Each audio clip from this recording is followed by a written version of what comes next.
Welcome back to Bughead Media. We got another interview with Ryan from M's Embrace. Let's go. So you came out here from Arizona. How's the scene down there? Pretty good overall. I learned yesterday before your performance that not only are you from Arizona, you're from a Navajo reservation in Arizona? Yeah, that's correct. I'm from Tuba City, Arizona, to be exact. What's it like playing metal or getting into metal, living on the reservation? How did you get into metal, and what's the scene there like? Well, I got into metal because of my grandma, actually. She bought me a compilation CD which had a lot of 80s stuff, so a lot of Kiss, Dio, that kind of stuff. So that's how I got into metal in the first place. The music scene out on the reservation is actually pretty cool. It's very DIY, you got house shows, you got just abandoned house shows as well too, so it's alive and well down there right now. So I think this is kind of just part of the nature of being out west, but you to play some of these shows, you gotta travel very far, even if they're in the same state or even just a state over. Do you want to talk about what it's like getting to shows to play them? Yeah, sometimes it's a good 2 to 3 hour drives, or even 5 hours, depending if it's to the next state over, or 8 hours if we're going to California as well too. So it's a lot of driving, and compared to here, where it's just an hour drive or 2 hour drive at the most. So traveling right now has been wonderful on this side of the country. Is this your first time out in Massachusetts? Yes, it is, and it's been fun. What are some of your favorite things you've done so far in Mass? Right now, just playing shows. We've been hitting the grind ever since I landed. And the following day, we did 5 to 6 hour practice here, just to learn the entire set list, and then went from there to traveling. So today's our actual day to kind of sit down for a bit, but we're gonna start recording for this handful of songs we're doing right now. So we're right down in Upside Records in Worcester, Massachusetts right now. How'd you get linked up with Mark over here? He actually reached out to me before my first single had been released back in 2021. He just reached out and said, he loves what I'm doing, the fact it's an indigenous black metal project, and I had no idea what to think. The music's not even out yet. I don't know what to expect from this.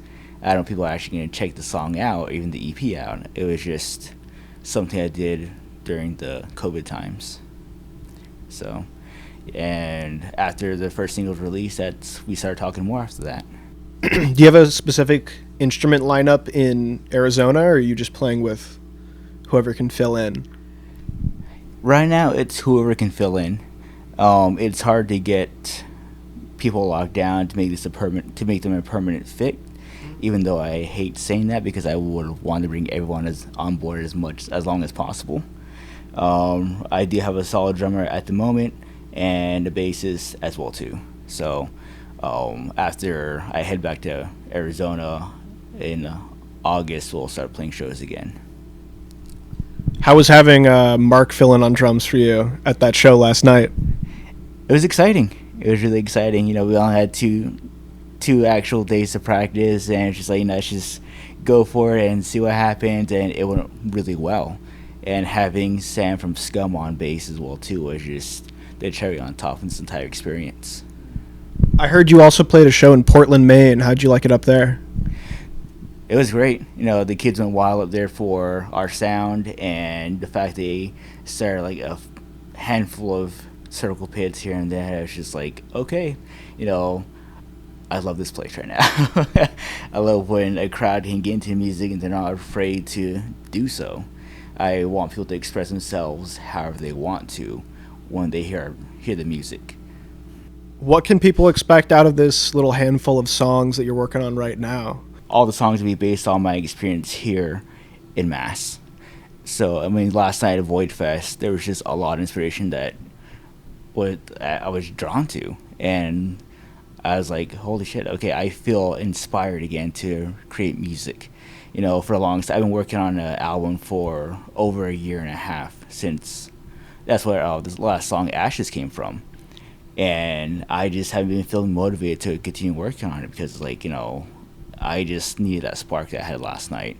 When I got back here, I was I'm excited to sit down, start recording, and just right as much as possible right down here. So yeah, there's probably gonna be a little bit of death metal influence in these songs, but Ends has always been riff heavy, and it's gonna stay that way as well too. Is there anybody you want to shout out, or anything you want to recommend the audience that's listening right now? Just, I actually don't know. Any other indigenous metal acts that you think people should check out?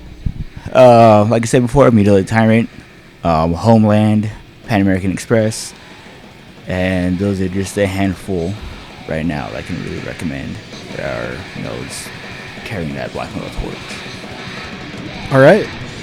Thank you for watching. Check out Ends Embrace. Keep an eye out for those new songs. We'll catch you next time.